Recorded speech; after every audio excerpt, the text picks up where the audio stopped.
Fala galera, beleza? Hoje a gente vai continuar então esse nosso projeto aqui sobre a iniciação no React. E no vídeo de hoje então a gente vai ver alguns hooks que a gente pode utilizar para popular essa tela com os dados que a gente já criou no último vídeo. Então se tu não viu o último vídeo, recomendo que veja, porque nesse vídeo a gente construiu essa parte de criação dos dados aqui, então a gente fez essa parte de essa parte de novo livro aqui, né? E a gente utilizou alguns hooks legais aqui, como o use callback e o use state. Eu expliquei sobre os dois. Então recomendo que você veja para poder dar continuidade nesse vídeo aqui, beleza? Então tá, o que a gente vai fazer aqui, primeiramente, eu já vou começar apagando esse item aqui, porque a gente não vai precisar mais dele. E aqui então, para começar, eu vou fazer o seguinte, eu tenho que primeiro colocar meu database rodar, então yarn, deixa eu ver o comando que eu utilizei, porque agora eu não lembro, API, yarn API. Então tá, agora o que a gente vai fazer é o seguinte, eu vou criar um estado aqui que ele vai ser responsável por armazenar os meus livros, né? Quando eu fazer minha consulta lá na minha API fake. No último vídeo eu esqueci até de explicar o que era um estado, eu expliquei sobre o hook use state, acabei esquecendo de explicar o que era um estado. Então, já explicando o que é um estado no React é onde tu vai armazenar tipo o valor do teu componente, entendeu? Então, como eu acabei de falar, a gente vai fazer uma consulta na nossa API, a gente vai buscar nossos dados e a gente precisa armazenar esses dados em algum lugar. É essa a função do estado. Quando tu precisa armazenar valores dentro do teu componente, tu utiliza um estado, entendeu? Essa é a função base de um estado, digamos assim. Então, lembrando ali do último vídeo, né? A estrutura do estado é use state. Deixa eu só fechar aqui. Então, a estrutura base do use state é isso daqui. Aqui dentro tu faz a desestruturação, né? Eu vou chamar de data esse nosso estado, vou chamar de... Podia dizer qualquer coisa, mas vou chamar de data por convenção mesmo, que eu sempre utilizo. Beleza? Tá certinho. E o que eu vou fazer? Lá de dentro do meu React, eu vou importar um carinha chamado useEffect. E eu vou aproveitar também, eu vou importar a nossa API lá de dentro do nossos services. Então, a configuração do Axis, né? Eu chamei de API, vou importar lá dentro dos services. Beleza. Aí agora... Já começando, o que é o useEffect, né? Por que a gente tem que utilizar o useEffect?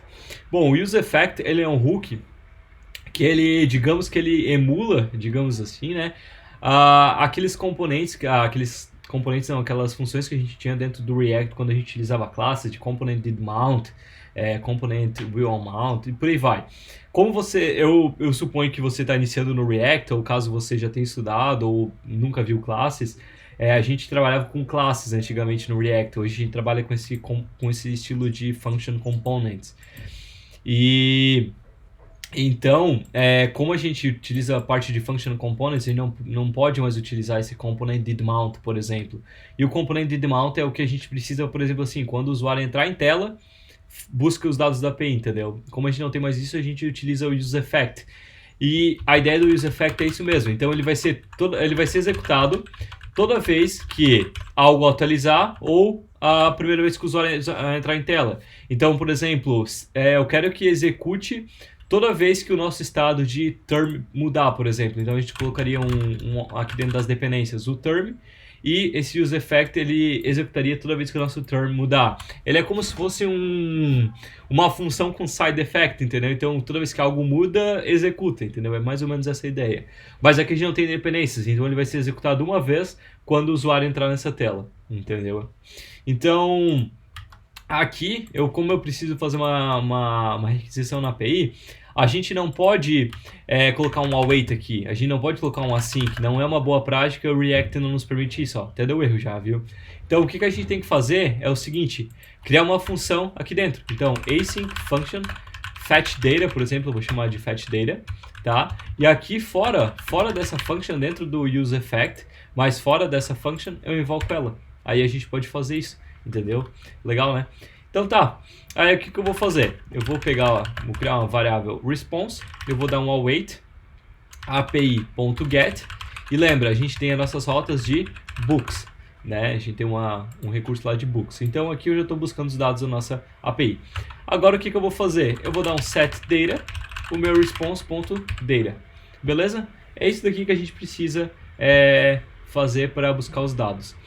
Fazendo dessa forma aqui, a gente já garante que toda vez que o usuário entrar nessa tela, essa função do fetch data vai ser executada e os nossos livros vão ser buscados e setados no estado, certo? Então agora, para mostrar isso aqui em tela, o que eu vou fazer é o seguinte: eu vou aqui embaixo, no meu, onde eu tenho esse meu books aqui, que é aqui onde é que eu itero para mostrar cada book em tela, né? Cada linha, digamos assim, da nossa tabela.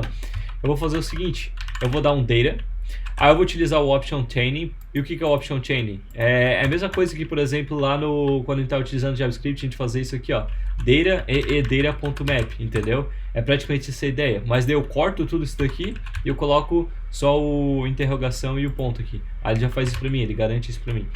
Então data.map, eu vou chamar isso aqui de book dentro do map, tá? Eu já explico o map também, eu acho que é importante a gente explicar, principalmente se está começando com a parte do React. O que é o map, né? O map, ele aqui dentro quando a gente vai fazer iterações dentro de um código JSX, tem que utilizar o map. A gente não pode utilizar, por exemplo, um for each, porque ele vai bugar. Eu espero que ele bugue. Pode fazer. Não lembro agora de cabeça. Vamos deixar e vamos testar. Pode ser que funcione, eu não sei agora garantir pra ti. Eu acho que ele buga, tá? Mas por convenção mesmo, a galera costuma utilizar muito o map. Então ele vai iterar dentro de cada item lá do nosso estado e ele vai retornar alguma coisa pra gente. Então a gente já está retornando isso daqui, a gente está retornando com os parênteses. A gente não poderia retornar, por exemplo, com a... Esqueci o nome desse carinha aqui agora.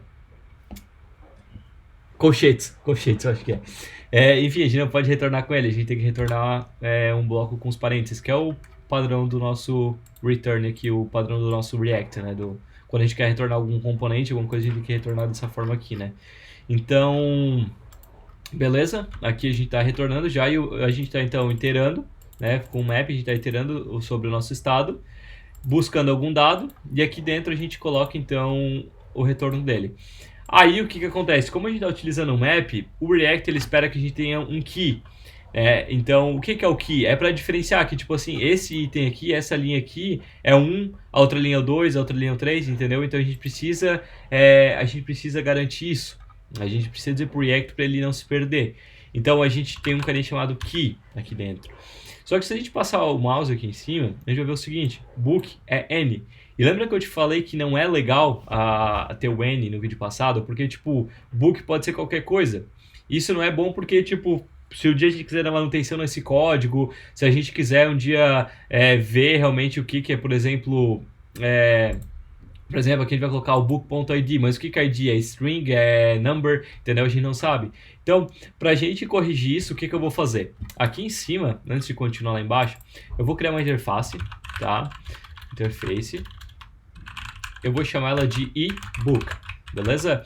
E se a gente olhar aqui no nosso JSON, né, nosso DB.json aqui, a gente vai ver que ele tem os seguintes atributos: title, author, status e ID. Então é isso mesmo que a nossa interface vai conter. Então vai ser um ID, que vai ser um number, tá? Porque a gente pode ver que ele não tem o formato de string aqui, né? Ele é propriamente um número. Então number. Aí eu vou ter um title, que vai ser uma string. Eu vou ter um author, que também vai ser uma string, e um status, que também vai ser uma string, certo? Aí o que eu vou fazer? Para resolver esse problema, porque eu poderia aqui embaixo, né? Aqui embaixo eu poderia fazer o seguinte: onde é que está o nosso map? Aqui está o nosso map. Eu poderia fazer o seguinte, ó. Eu poderia dizer que o nosso book é do tipo ebook. Mas aí toda vez eu fazer isso não é legal. Então o que eu posso fazer para resolver isso é tipar o nosso estado. A gente pode tipar o nosso estado. Então o que eu vou fazer? eu vou passar o menor maior aqui e eu vou colocar ele aqui dentro, ó. Então eu já digo que esse nosso data vai ser do tipo ebook. Mas lembra que a gente utilizou o map? Se a gente utilizou o map, a gente só pode utilizar o map como arrays. Então a gente vai ter vários livros, né? Tá vendo aqui que a gente tem vários livros, ó? A gente tem um array de livros. Então, como a gente vai ter um estado que armazena um array de livros, a gente precisa passar um ebook array. Aí a gente já garante que esse nosso data aqui, ó, é um ebook array ou undefined. E lembra que eu te falei que eu não gosto de utilizar essa ideia do undefined? Eu gosto sempre de iniciar o nosso estado. Então é isso que eu vou fazer. Eu vou iniciar o nosso data como um array vazio. Aí eu já garanto, ó, que ele é do tipo ebook e ele inicia com um array vazio. E aqui embaixo, ó, ele já vai garantir para mim que o nosso book é do tipo ebook. Tá vendo? Então já fez tudo que a gente precisa. E agora, ó, aqui no nosso key, ó, book. Olha que legal. O TypeScript já coloca o IntelliSense aqui para nós, ó. Então a gente quer o ID. Fechou. Aí aqui, ó, no nosso test, aqui como é o nome do livro, eu vou colocar book.title. É isso mesmo. E aqui, ó, como é o nome do autor, segue a mesma ideia, tá? Então book.author. E aqui é o meu status, que vai ser book.status. Fechou. Agora se eu salvar, olha só que massa, ele já buscou lá do banco para nós.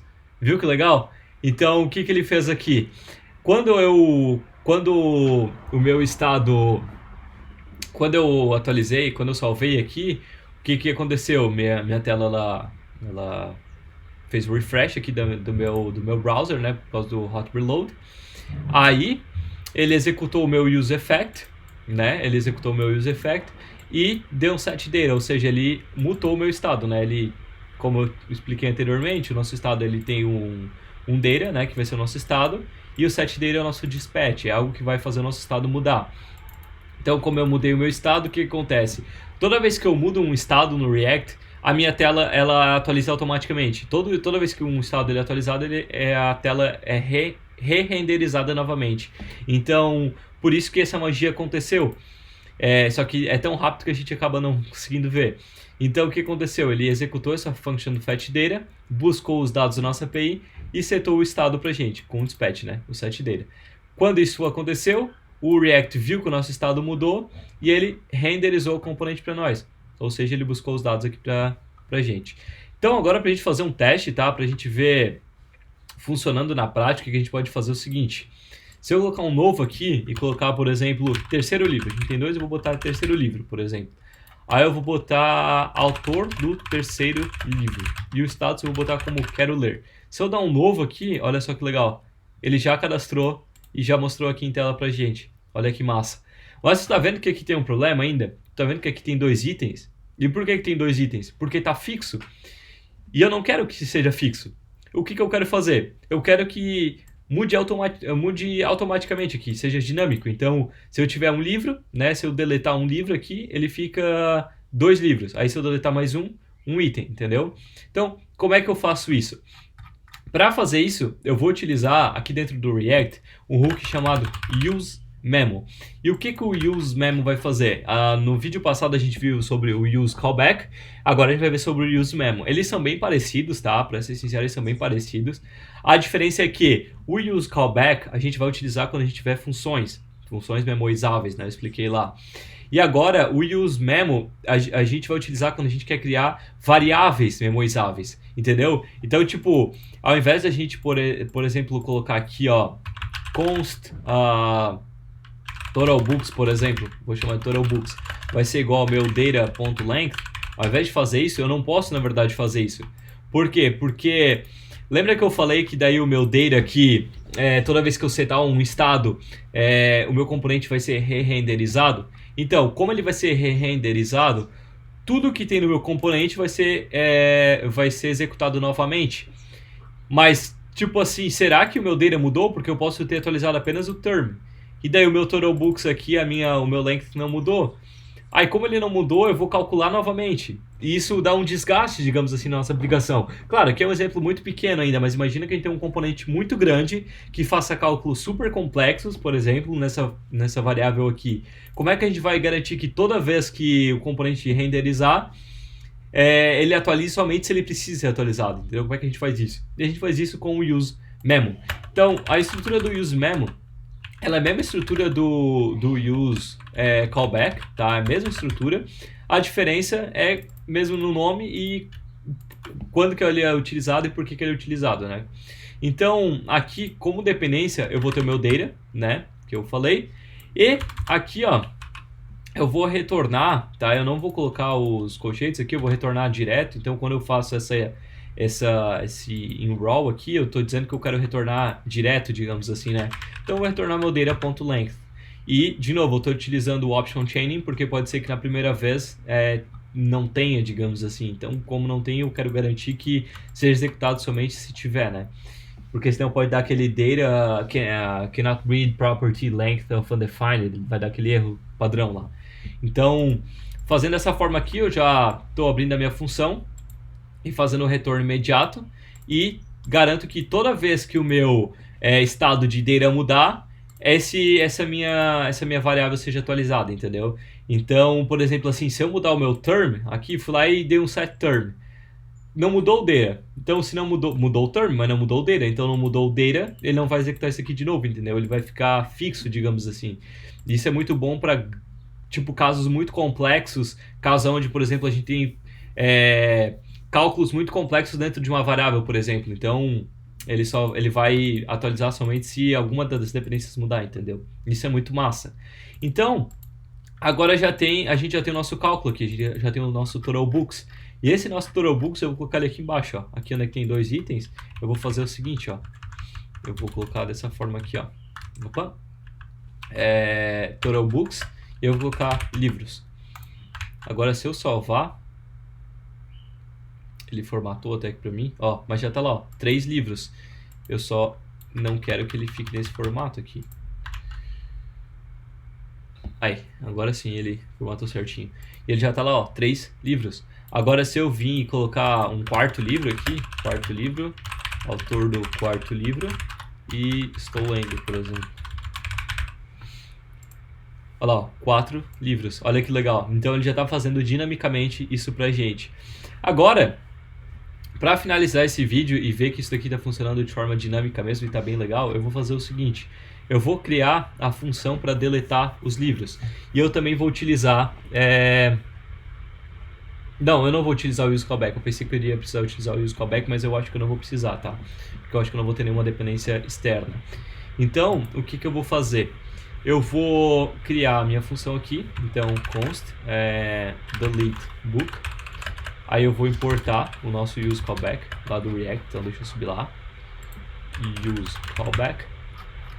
Eu vou trazer ele aqui embaixo. Use callback. Beleza?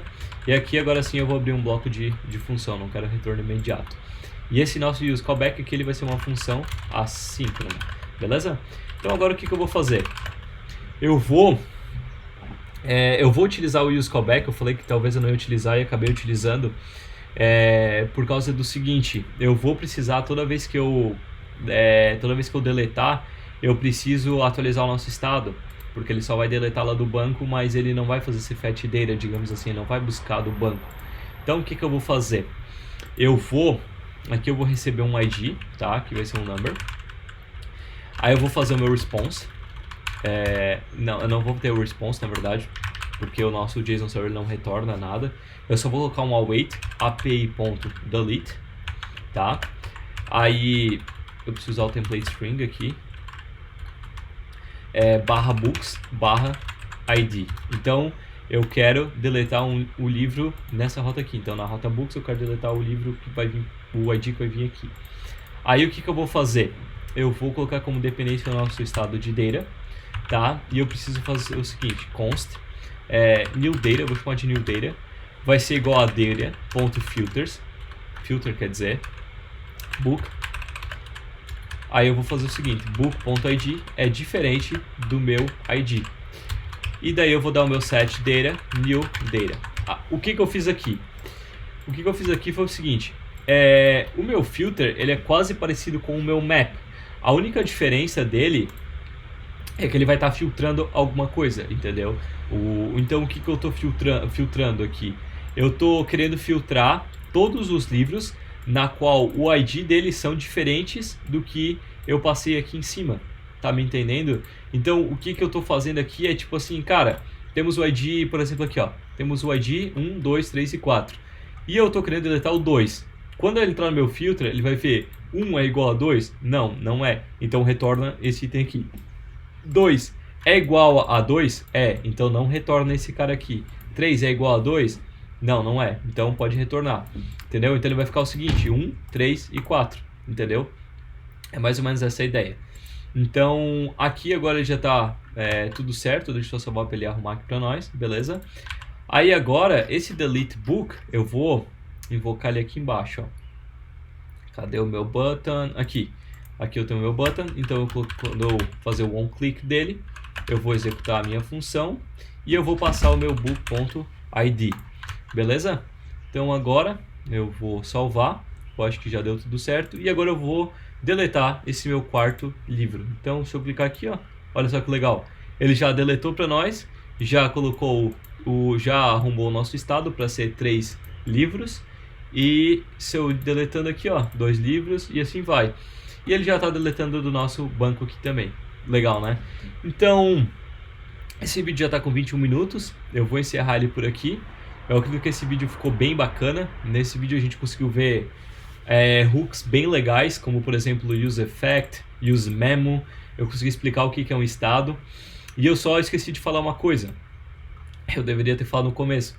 O template para esse projeto aqui eu já deixei na descrição do último vídeo, tá? Então só acessa a descrição que tu já vai estar lá o template do projeto. Daí tu só baixa ele e sai utilizando. Beleza? Então nesse vídeo foi isso, né? Só para retomar, então, a gente viu sobre a construção do estado aqui, quando utilizar um use memo, por que a gente utilizou o use callback, como deletar dados do nosso estado, digamos assim. E como buscar dados da nossa API com o use effect. Então tá, no vídeo de hoje foi isso. Nos próximos vídeos a gente vai, eu acredito, fazer a parte aqui de edição e também a parte de busca aqui com a parte aqui desse search input aqui, né? E aí eu acho que para um vídeo final a gente vai fazer a parte de paginação. E daí acabou o nosso projetinho e a gente vai conseguir ver bastante conteúdo massa, e eu acredito que com esses conteúdos que eu vou estar passando, tu vai conseguir ter uma boa base para construir outros projetos e criar outros projetos do zero também. Beleza? Então, nos vemos nos próximos vídeos e valeu!